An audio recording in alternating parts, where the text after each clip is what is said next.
आदरणीय दर्शक श्रोता महानुभावगण नमस्कार बा। भोजपुरी दर्शन के माध्यम से आप लोगन के बीच में ई जौन तस्वीर में देखल जात बा, यहाँ के नाम बा त्रिभुवन बरई। यहाँ मरचवार के निवासी हैं। माया देवी गांव पालिका वार्ड नंबर 5 गोनहा गांव के यहाँ निवासी हैं और यहाँ त्रिभुवन विश्वविद्यालय में पेशा से एक प्राध्यापक हैं और हाल काठमांडू से त्रिभुवन विश्वविद्यालय से ही नेपाली विषय पर वहाँ पीएचडी के अध्ययन जारी रखले बाटी और यहाँ के आज लुम्बिनी प्रदेश के रूपंदेही नवलपरासी जिला में भोजपुरी भाषा के अवस्था, ओकर विकास के क्रम और हमन के युवा बुद्धिजीवी या नेता लोग के का योगदान हो सकला, यही के इर्द गिर्द में रह के एक ठो हमन के बातचीत के क्रम के आगे बढ़ावल जाता। त्रिभुवन बरई सर, आपके बहुत बहुत स्वागत बा। धन्यवाद शिवनंदन सर। ई कार्यक्रम के माध्यम से सुने वाला जितना भी श्रोतागण बाटे, दर्शक लोग बाटे, सबके हार्दिक आभार नमन करत, शिवनंदन जी के हृदय के अंतर तह से धन्यवाद देत जौन अपन बात आगे बढ़ावे चाहता टी। सर, आपके मातृभाषा का हो, सबसे पहले आप स्पष्ट दर्शक लोग के बता दी। हमार मातृभाषा भोजपुरी हुए। हम एक अब मातृभाषा आदमी के ई बुझे चाहिए कि आदमी बच्चा जन्मले के बाद प्रथमतः उ जौन भाषा सिखाला ओके ओकर मातृभाषा कहल जाला। तो हमार जन्म मधेश के मरचवार क्षेत्र में एक गांव गोनहा बा, वहीं भइल। हमरे घर के, हमरे गांव के, हमरे क्षेत्र के सब लोग भोजपुरी भाषा बोलेले। हम भी जौन बा अपने माता पिता से प्रथम भाषा के रूप में प्रथम भाषा के रूप में भोजपुरी भाषा सीखली। भोजपुरी भाषा हमार मातृभाषा हो, हमार जौन बा पहचान के भाषा हो, हमरे वर्ग के समुदाय के पहचान के जौन बा आधार हो। एकर सर विस्तार कुछ बता दी, नेपाल में भोजपुरी भाषा के भौगोलिक विस्तार के संबंध में और एकर अवस्था कैसन आप देखल जाता।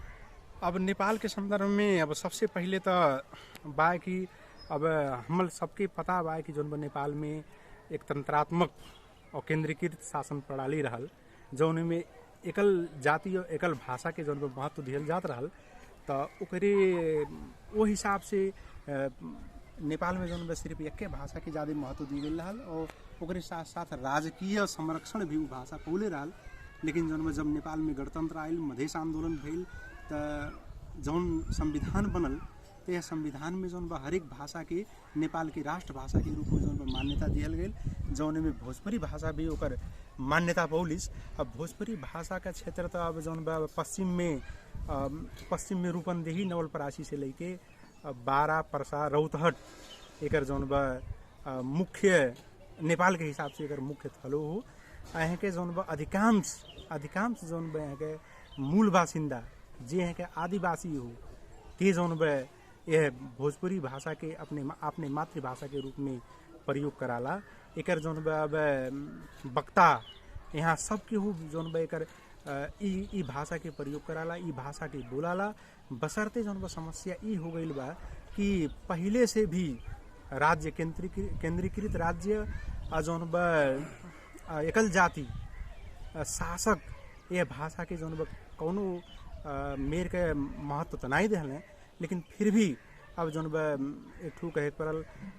जौन मधेश के या यह क्षेत्र के जौन भोजपुरी प्रेमी लोग बाटे, चाहे साहित्यकार हों, लेखक हों, जौन भी कुछ लोग बाटे, उन्हें पसंद के माध्यम से जौन भाषा आपन आकार लेत बे, आपन जौन आपन महत्व स्थापित करत बा। लेकिन जौन राज्य के हिसाब से जौन मेरे से जौन अन्य भाषा के संरक्षण मिलत बा, सहयोग मिलत बा, ई भाषा के जौन सहयोग नहीं मिल पाता। एकरे साथ साथ समस्या का हो गई बा कि यहाँ के जौन अब खास अब आदमी के अगर कहल जाए तो ओकर जौन बा सब कुछ आधार भाषा हो। अगर आदमी के ओकर संस्कृति या भाषा अगर कोनो भी आदमी के जौन बा राजनीतिक दृष्टिकोण से तो बंधक बनी जाई, लेकिन अगर जौन बा ओकर भाषा या संस्कृति छीन लिहल जाए तो ओकर आपन अपनत्व, आपन निजी और ओकर पहचान करावे वाला जौन बा बहुत बड़ा आधार मिट जाई। तो हमल के यह क्षेत्र के जौन भोजपुरी भाषा बा, ये भोजपुरी भाषा के जौन बा आपन बहुत महत्व बा। एकर जौन बा अब क्षेत्र भी अब रौतहट 12 परसा से लेके यहाँ जौन बा रूपंदेही तक एकर क्षेत्र भी बा। सर खास करके जैसे लुम्बिनी प्रदेश में देखल जाता है, आपके लुम्बिनी प्रदेश में भोजपुरी भाषा के अवस्था कैसन बा? एक कौन कौन क्षेत्र में भोजपुरी भाषा बोलल जाता? अब लुम्बिनी के अगर बात कही जाए तो खास रूप से जौन बा नवलपरासी और रूपंदेही में जौन बा भाषा का प्रयोग कईल जाला। यहाँ तक के भी बा जौन बा अब समस्या का बा यहाँ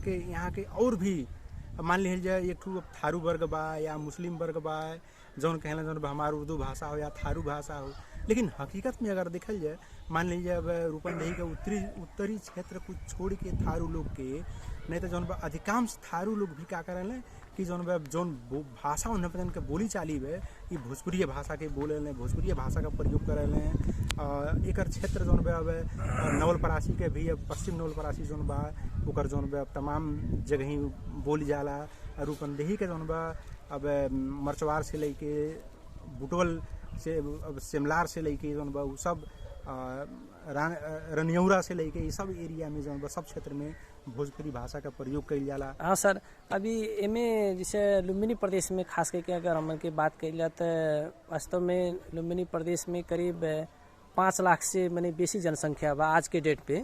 और सरकारी तथ्यों के अनुसार तो 3,26,260 जनसंख्या बा भोजपुरी के, और तीसरे स्थान पर एके रखले बा प्रदेश में। और अभी भाषा आयोग के जौन बा जल्दी 21 गते जौन बा भादो 21 गते एठू सिफारिश कैलस है 7 प्रदेश के, जौन में लुम्बिनी प्रदेश में थारू और अवधी भाषा के सरकारी कामकाज के भाषा के रूप में सिफारिश कैले बा। और भोजपुरी भाषा के उल्लेखनीय जनसंख्या होते हुए भी, तीसरे स्थान पर होते हुए भी, पर्याप्त आधार भइले के बावजूद भी एके नाई कैले बा। तो हमें आपके धारणा का बा? सबसे पहले तो ये जौन बा भाषा आयोग जौन काम कैले बा वह काम के हम जौन बा घोर विरोध करताटी, घोर आपत्ति प्रकट करताटी कि जौन बा एक राज्य के संयंत्र होई के एक जौन एक सबाल्टर्न अध्ययन के जौन सिद्धांत बा वो सिद्धांत अनुसार राज्य जौन बा हमेशा दमनकारी नीति अवलंबन कराला। आपन जौन बा सीमांत वर्ग के ऊपर आपन राज करे के खोजाला। एहमे हम जौन बा सरकार के राज्य के जौन बा एक किस्म के अधीनस्थ सीमांत वर्ग पे अधीनस्थ कायम करे के जैसन लागत बा। तो हम सर्वप्रथम जौन बा राज्य के निकाय के रूप में रहल ये जौन भाषा आयोग बा, ये भाषा आयोग जौन निर्णय कैले बा ओकरे निर्णय प्रति हम जौन बा घोर आपत्ति प्रकट करत बाटी। और जौन बा भाषा आयोग ये जौन बहुत बड़ा गलती कैले बा, ऐतिहासिक गलती कैले बा यह गणतंत्रात्मक देश में, यह संघात्मक देश में। तो सबसे पहले जौन बा अविलंब जल्द से जल्द जौन बा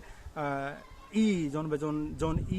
समस्या लिया दीस भोजपुरी भाषा के अवहेलना जौन कैलिस, भोजपुरी भाषी के जो अवहेलना कैलिस, भोजपुरी भाषी के धर्म संस्कृति वेशभूषा भाषा के माध्यम से अभिव्यक्त होवे वाला जौन ओकर जौन पहचान बे आधार बे वह पर जौन भाषा आयोग आक्रमण कैलिस, यह आक्रमण के जौन हम घोर विरोध करत बाटी। और भाषा आयोग से हमें जौन निवेदन भी करत बाटी कि जौन के अविलंब जल्द से जल्द जौन बा समस्या के समाधान करा। जौन बा समस्या के समाधान कई के यह क्षेत्र के जौन बा भोजपुरी भाषी के जौन राज्य के हिसाब से राज्य के तह से जौन अपमानित कैल गई बा वो अपमान के जौन बा हटाई के एक जौन बा संघात्मक शासन व्यवस्था में एक गणतांत्रिक नेपाल में जौन बा यह क्षेत्र के जौन भोजपुरी भाषी बाटे, भोजपुरी बासिंदा बाटे, उनके जौन बा सहभागिता हो, उनकी भाषा के कदर हो, उनकी संस्कृति कदर हो। तो एक हम जौन बा जोरदार मांग करत बाटी। हमार जौन बा अवधी और थारू भाषा कि जौन अब माध्यम भाषा बनाई गई ई कार्य के भी हम एकदम स्वागत करता थी। ये काम बहुत बढ़िया भइल, लेकिन इनाही बा ये एक ठू भाषा के महत्व दिहल जाए तो वहीं दूसरे भाषा के जौन हेपल जाए, ओके जौन ओके निष्क्रिय अवस्था में पहुँचावल जाए, राजकीय हिसाब से ओके दमन कइल जाए, ओकर जौन अवहेलना कइल जाए, ओकर अवमूल्यन कइल जाए, तो ई जौन ई सह्य नहीं हो सकाला। अच्छा सर, हमें इस संदर्भ में जिससे भाषा आयोग से भी हमन से बातचीत भइल, भाषा आयोग के अध्यक्ष जी से भी बातचीत भइल, तो उ लोगन के कुछ कहल रहल कि लुम्बिनी प्रदेश में भोजपुरी भाषा का स्टैंडर्ड कुछ माने स्तर कुछ स्तरीकृत नहीं हो पहले बा, कुछ ओकरे बाद में लेख्य परंपरा में कुछ जौन बा कमी महसूस होत बा, कुछ जौन बा पब्लिक के चेतना के कुछ अभाव बा। एक कारण से हमन के एके छोड़ दिहल गई, आगामी दिन में के समेटल जाए ऐसा कुछ बात दहले बा। कुछ हमन के भाषा आंदोलन भी चलाता, तो इस संदर्भ में आश्वासन दहले बा कि एके हमन के त्रुटि भी भइल बा, सच्चाई के हमन के एके लागू करेले के हमन के पक्ष में बाटी, ते नाते जनता के तरफ से संघर्ष भी आंदोलन भी चलाता। तो मान लीजिए एकर का लुम्बिनी प्रदेश में भोजपुरी भाषा के सरकारी कामकाज बनौले के अगर बनावल जाए तो एकर लेख्य परंपरा के अवस्था का बा, यहाँ के प्रकाशन के अवस्था का बा यह क्षेत्र में, और एके बनैले में का कुछ ऐसा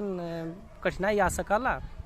अब ऐसा बात बा, अब सबसे पहले तो हम भाषा आयोग के जौन बा भाषा आयोग और अपने मातृभाषा से जुड़ल लोग जौन बा आंदोलन करता थे, वो सबके साथ हम जौन बा ऐक्यबद्धता जनावत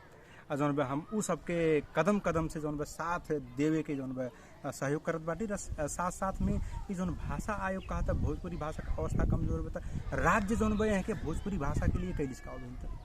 राज्य का कैलिस भोजपुरी भाषा के संरक्षण के लिए, संवर्धन के लिए, ओकरे विकास उत्थान के लिए राज्य के भूमिका कहाँ दिखाई? राज्य के भूमिका खाली एक ठू भाषा के जौन बा खाली सहयोग करे के हो कि राज्य के दायित्व जौन बा अपने देश में एक ठू राज्य के गरिमा ही हुए कि वो अपने देश में जितना भी भाषा संस्कृति वेशभूषा बा है सबके जुगाई के रखे। जब सबके जुगाई के रखी तो वही से एक ठू जौन बा राष्ट्रीय संस्कृति निर्माण हुई। जब राष्ट्रीय संस्कृति निर्माण हुई तो राष्ट्रीय एकता के आधार जौन बा सबल हुई। तो सबसे पहले हम तो राज्य के जौन राज्य के जौन दायित्व हो, राज्य अपने दायित्व से एकदम पंछत बा जौन बा अलग होत बा, ओके भोजपुरी भाषा के लिए राज्य कैलिस का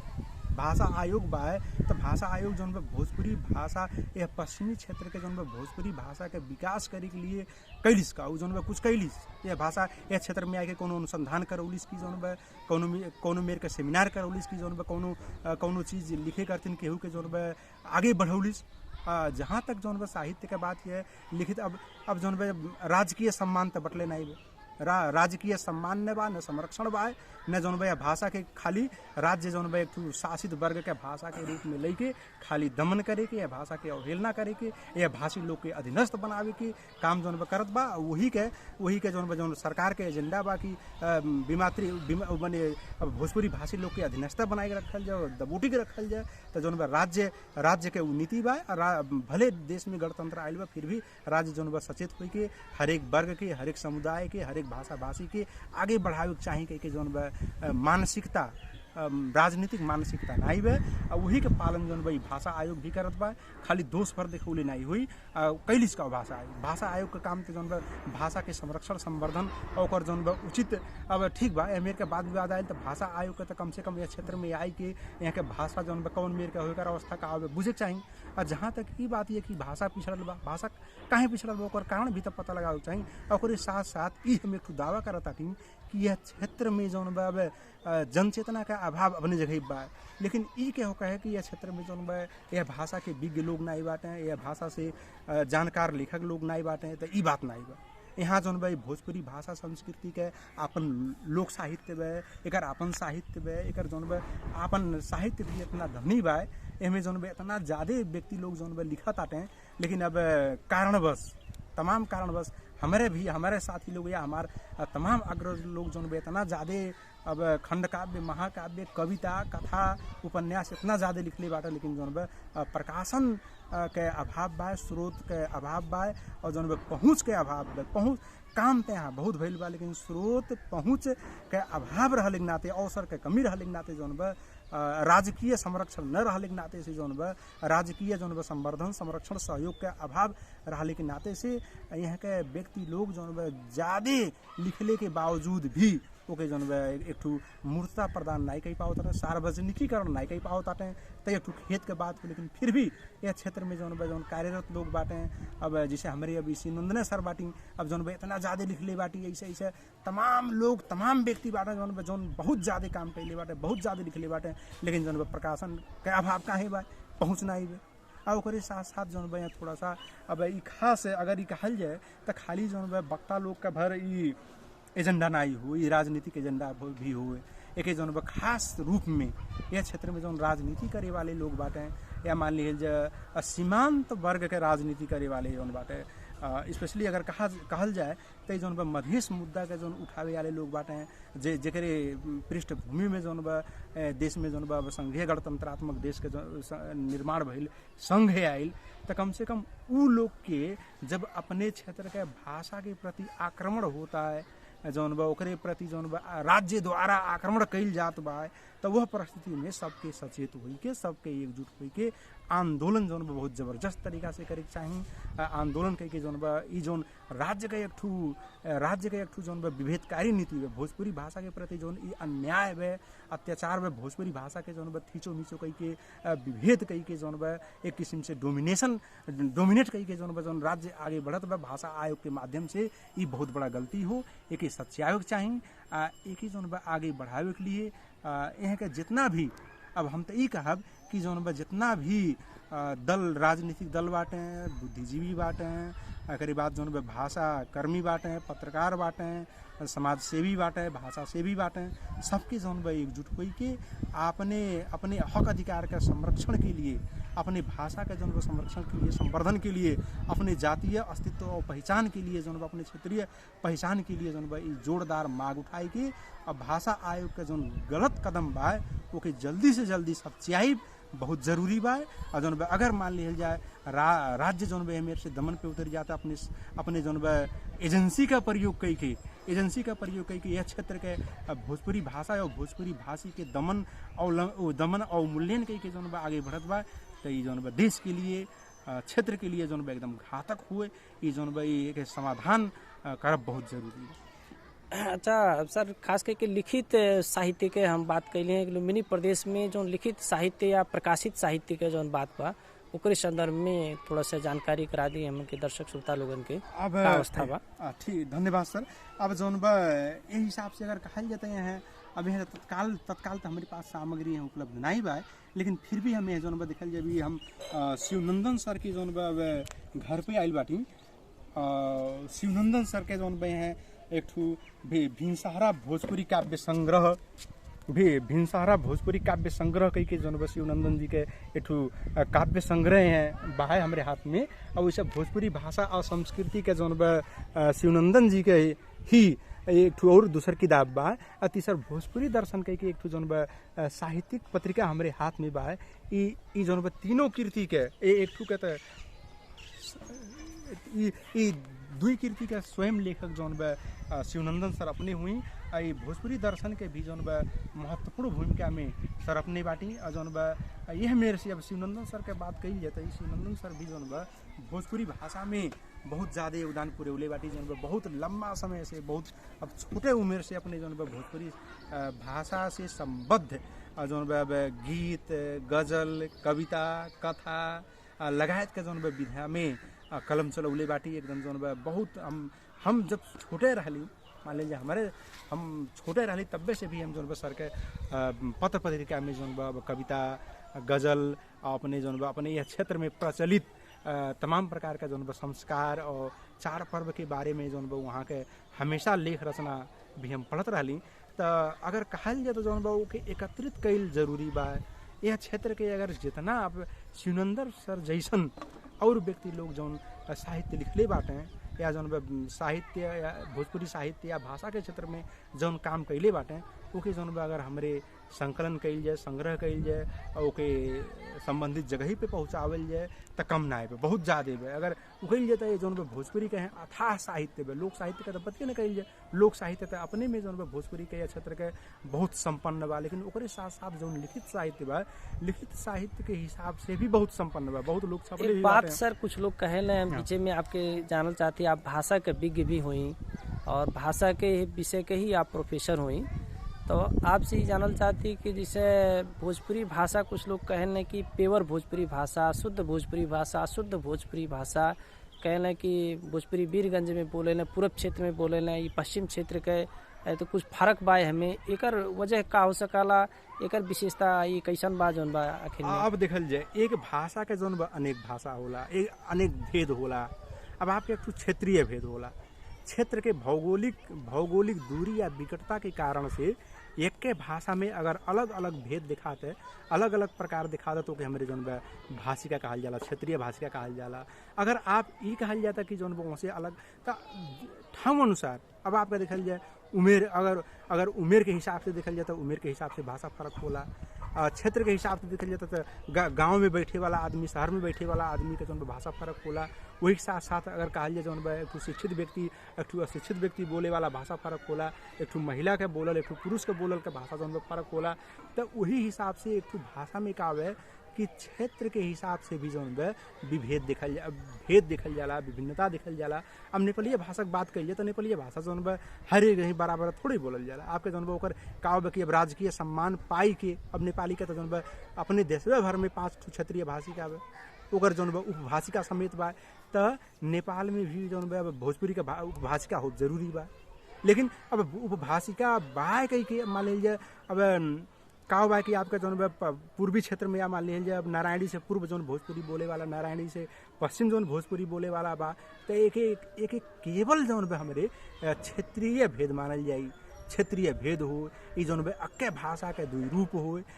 अलग तो नहीं है बा। अब अलग का बा, अब आपके अब जौन मान लीजिए नेपाली में बा, कहीं स्वासनी के वासनी कहल जाते, कहीं बहनी के बुनी कहल जाते, कहीं सासू के हासू कहल जाता। तो हमें का कहल जाए क्षेत्रीय भेद मिलाला। लेकिन का कहल जाला कि एक जौन अक्ठू मानक रूप बनावल जाला। अब नेपाली भाषा के का हो कि अब आपके जौन राज्य द्वारा जौन अब संरक्षित भाषा हुए, ओकरे विकास विस्तार के लिए जौन राज्य के बहुत बड़ा लगानी मने कहे पर आपके जौन राजतंत्र से लेके आज तक के ओकरे ऊपर जौन राज्य के बहुत खर्च बा, बहुत जौन लगानी बा, तमाम संघ संस्था का स्थापना बा, जौने के जौन पूरा राजकीय संरक्षण बा। लेकिन जौन ई भोजपुरी भाषा बा, ई भोजपुरी के जवन जौन छीट फूट जवन कुछ विकास होत बा, अब सब जौन एक सांगठनिक रूप से न हुई के एक जौन कहे पड़ल, एक सामाजिक संस्था, एक वर्गीय, एक भाषिक चेतना के आधार से जौन एकर विकास होत बा। जहाँ तक वीरगंज, रौतहट, बारा हार के बाद सवाल एमे सिर्फ हमें जौन खाली का लौकत बा कि ई केवल जौन क्षेत्रीय भेद अंतर्गत के हुए। अगर हमारे जौन एक मंच पे आई के पश्चिमी या मान लीजिए का नारायणी पूर्व या नारायणी पश्चिम, ई जौन क्षेत्र के जौन भाषा के प्रयोगता बाटे, वह में भी जौन साहित्यकार लोग बाटे, जौन भाषा का विद लोग बाटे, भाषा का विज्ञ लोग बाटे। तो ये दोनों क्षेत्र के जौन विज्ञ लोग एक जगह बैठ के यह भाषा के जौन सामूहिक रूप में आगे बढ़ावे के बा, एक जौन मानकीकरण करे के बा, एक आधुनिकीकरण करे के बा। तो एक जौन शब्दकोश, एक वर्ण विन्यास, एक मानक वर्ण विन्यास, मानक जौन मानक शब्द भंडार के व्यवस्था कई के, मानक वर्ण विन्यास बनाई के, मानक व्याकरण लिख के, मानक शब्दकोश प्रकाशन कई के, ओकरे माध्यम से जौन हमारे एक रूपता कायम कई सकल जाला। जे भी कहे जौन अगर वह मेरे से कि जौन वो अलग भाषा हो, अलग भाषा हो, तो जौन ओके भाषा के ज्ञान ना आइबे, ओके भाषा विज्ञान के ज्ञान ना आइबे। हम तो ई कहब कि जौन ई दोनों भाषा एक भाषा के जौन क्षेत्रीय भेद हो, लेकिन यह क्षेत्रीय भेद से जौन उठ के एक मानक रूप बनाई के, वह मानक रूप के जौन अब वह मानक रूप में अब स्कूली शिक्षा देवे के खातिर पाठ्य पुस्तक लिख के, ओकर व्याकरण बनाई के, ओकर वर्ण विन्यास निर्धारण करके, ओकर शब्दकोश बनाई के अगर आगे बढ़ल जाए तो जौन ई दोनों क्षेत्र नारायणी पूर्व और नारायणी पश्चिम में जौन एक रूपता कायम हुई। एक रूपता कायम होने के साथ साथ एक जौन भाषिक वक्ता का भी संख्या बढ़ी और जौन एक रूपता आई। तो उसे एक जौन सांगठनिक हिसाब से और भाषिक हिसाब से भी एकता हुई, सब लोग एकीकृत हुई हैं। हाँ सर, अब जैसे स्थानीय सरकार के स्थापना हो गई, मान लीजिए नेपाल सरकार के अमन के दोष लगावल जाला प्रदेश सरकार के भी, जबकि स्थानीय सरकार के पास भी करोड़ों रुपया के बजट होला एक साल में खर्च करे के। स्थानीय भाषा संस्कृति पर का स्थानीय सरकार मतलब लगानी नहीं कह सकला, आगे नहीं बढ़ा सकला, एमे का कहल जाता? एकदम जरूरी बे। जौन जौन जौन बा मान लिहल जब हम तो ई संविधान के पश्चगामी मानीला, ई संविधान के जौन बा हम पश्चगामी मानीला। जौन बा अगरमन कुछ एकर लाभ तो बा, लेकिन फिर भी जौन बा एक हम पश्चगामी मानीला। फिर भी जौन संविधान में व्यवस्था बा वो संविधान के तहत जौन बा सुविधा दे गई बा, अपने भाषा संस्कृति के खातिर जौन बा बजट एक राज्य भी एक खातिर जौन बा अपने भाषा संस्कृति का विकास कइल जाए के जौन बजट छुट्यौले बा, तो ओकर स्थानीय स्तर में जौन बा कार्यान्वयन ओकर बाँड़ फाँड़ उचित हो बहुत जरूरी बा। जौन बा स्थानीय स्तर में जौन भाषा संस्कृति के लिए जौन बा ओकर परसेंट बा, ओकर प्रतिशत बा, उ छुट्याई बहुत जरूरी बा। ओकर जौन बा अन्य मद में जौन अपने भाषा संस्कृति के विकास के लिए जौन निश्चित जौन बा ओकर अंश छुट्यावल बा, ओकर प्रतिशत जौन कायम कइल बा, वह प्रतिशत से भी ज़्यादा अपनी भाषा संस्कृति के संरक्षण संवर्धन करे के लिए जौन बा ओकर बाढ़ फाड़ होके चाही, ओकर खर्च बर्च होके चाही, ओके जौन बा व्यय होके चाही। अगर कौनो स्थानीय निकाय जौन बा वह मेर के वह के जौन बा अवमूल्यन करता है, ओके जौन बा पालन नहीं करता, तो ओकर बहुत बड़ा कमजोरी हो। वहाँ के स्थानीय निकाय वही मातृभाषी के होई उ आदमी के अपने भाषा के प्रति जौन बा सचेत हो, जागरूक हो, अपने भाषा संस्कृति के ऊपर लगानी करब बहुत जरूरी बा। एकरे खातिर जौन बा अब मान लिहल जाए, एकरे खातिर भी जौन मेरे का अब एकरे खातिर हम तो यही कहब कि जौन बा हरेक निकाय में जितना स्थानीय निकाय या मान लीजिए केंद्रीय निकाय या प्रदेश निकाय या स्थानीय निकाय बा, हम तीनों निकाय से ये जौन बा अनुरोध करब कि जौन भाषा संस्कृति के उत्थान उन्नयन और विकास के खातिर कुछ जौन निश्चित ओकर मापदंड बा, वह मापदंड अनुसार का जौन बा रकम छुट्याया जाए। अब भोजपुरी भाषा संस्कृति के विकास के लिए जौन बा ओकरे क्षेत्र में सब लोग आगे बढ़ें, अपने भाषा के संरक्षण संवर्धन के जौन बा करें, हम अनुरोध करब। जी सर, अब अंतिम में हम के आ गए, बस आपसे 2-4 मिनट और बातचीत कइल जाई। अब इस संदर्भ में जैसे राष्ट्रीय जनगणना 2078 भी चालू होए वाला बा कार्तिक महीना से, अब कुछ ही दिन बाकी बचल बा, तो एमे आप जौन बा मातृभाषिन के संख्या जब पूछ जाला तब कुछ लोग का बता देलें, कुछ लोग हिंदी या कुछ लोग नेपाली या कुछ लोग और चीज़ बता देलें, तो आप समग्र रूप से एक का कहल चाहे जनता से और एक चेतना फैलावे वाला जौन शक्ति बा राजनीतिक दल या संघ संस्था से का आग्रह कइल जाई? इतना अच्छा प्रश्न कैले के नाते से हम सबसे पहले आपके हार्दिक आभार और धन्यवाद समर्पण करत बाटी। सबसे महत्वपूर्ण बात देखल जाए, सबसे महत्वपूर्ण बात का हुई कि जौन बा जौधिक आपके अब लिखित रूप में कौनो भी चीज़ जौन बा जौधिक लिखित रूप में या सार्वजनिक नहीं हुई तो अधिक ओकर जौन बा उतना महत्व नहीं रही। तो हम सबसे पहले अब यह भाषा के जौन मातृभाषी लोग बाटे वो सबसे विनम्र निवेदन ये करब कि देखल जाए जौन बा आप सब यह क्षेत्र का जौन आप सब बाटी, आप सबका जौन बा मातृभाषा भोजपुरी हो, आप सब जन्मले के बाद से जौन बा तुरंत आप सब प्रथमतः आप जौन भाषा का प्रयोग करिए जाता है वो भोजपुरी भाषा हो। आप अपने अंदर हमार मातृभाषा भोजपुरी हो, हम भोजपुरी भाषा के जौन वक्ता हुई, भोजपुरी भाषा के जौन हम भाषी हुई कह के आप अपने में गर्व कइल जाए और अपने गर्व के साथ आपन पहचान न गुमावल जाए। आपन पहचान जौन आपके पहचान के कायम करावे वाला एक बहुत बड़ा महत्वपूर्ण आधार जौन भाषा हो, वो भाषा आपके लिए जौन भोजपुरी भाषा हो। तो आप अपने भाषा के जौन आप अपने भाषा के मातृभाषा के रूप में एकदम जौन बिना हिचकिचाहट भोजपुरी भाषा लिखिए। यहाँ तक जनगणना में मतलब लिखा हाँ भोजपुरी में जौन अपन भाषा जनगणना बतावल जाए, गणक से कहल जाए। गणक भी कबो कबो जौन चालबाज हो सकाला, उ जौन राज्य संयंत्र से राज्य एजेंसी से संचालित हो सकाला, वो भी आपके जौन उल्टा लिख सकाला। एक नाते से आप एकदम सचेत होकर संवेदनशील होकर अपनी भाषा के जौन अपनी मातृभाषा भोजपुरी के हमार भाषा भोजपुरी हो। एक साथ साथ हम एक भाषिक वक्ता लोग से ये आग्रह कैली जौन यह क्षेत्र के जौन राजनीतिक नेता लोग बाटे, स्थानीय स्तर से लेके एक वड़ा सदस्य वड़ा में काम करे वाला से लेके गाँव पालिका से काम करे वाला से लेके केंद्र और प्रदेश में समेत जौन सहभागी होवे वाला जौन नेतागण लोग बाटे या बुद्धिजीवी लोग बाटे, जौन तमाम व्यक्ति भाषाविद लोग बाटे, हम सबके ये आग्रह करब कि आप सब सचेतना फैलावल जाए, चेतना फैलावल जाए कि जौन बा हमल के यह क्षेत्र के मातृभाषा भोजपुरी हो, सब केहू मातृभाषा के रूप में भोजपुरी भाषा लिखे आ गढ़क जवन आवे उनसे एकदम सही बात बताई कि अपन जौन बा नेपाली न बतावल जाए, अपन जौन बा दूसर भाषा न बतावल जाए, अपन के आप अपने पहचान के जुगावे करते ना आपके मातृभाषा भोजपुरी हो तो अपन जौन बा गढ़क से अपन मातृभाषा भोजपुरिया लिखावल जाए। इतना तक नहीं, गढ़क जहाँ लिखत बा वहाँ भी ख्याल कर लिया जाए, अपने आँखी के सामने मैंने अपने देखल जाओ कि भोजपुरी लिखले हमारे भोजपुरी लिखल इसकी दूसर कुछ लिख देना ओके जौन में एकदम सचेत हो। अच्छा एक चीज और हमें रहा सर ओके पहला भाषा के रूप में मैंने पूछे लो कि मातृभाषा कहल जाता है, लेकिन हमें एक खाना और बनाओ डाला कि दूसरा भाषा उनके कहो तो हमें यह क्षेत्र के रूपंदेही या नवलपरासी के जो मधेसी समुदाय बाटे उनके दूसरा भाषा के रूप में का लिखवा सके न। अब उनमें नेपाली या हिंदी या तमाम ऑप्शन बा अब ऐसन बा। अब देखल जाए उचित अब हम अब पहला भाषा हमल के भोजपुरी हो,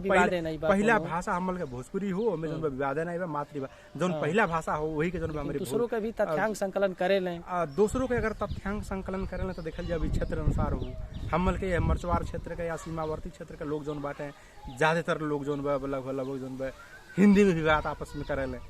हिंदी दूसरों भाषा के रूप में जौन बा क्षेत्र में हिंदी का भी प्रयोग होला, नेपाली भाषा का भी प्रयोग होला, मान लीजिए कहीं कहीं अवधी का भी प्रयोग होला। बस यह अब ये तीन भाषा दूसरों भाषा के रूप में हिंदी अवधी और नेपाली के जौन हमारे लिखवा सकते। यही तरह से अवधी क्षेत्र में भी कपिलवस्तु से वहाँ नेपालगंज साइड में भी वो लोग दूसरा भाषा अगर लिखावल चाहते हैं तो वो लोग भी भोजपुरी भी लिखा सके ना, क्योंकि वो लोग बुझे लें वहाँ बहुत गम्यता ज्यादा बा भोजपुरी के लिखा सकन सर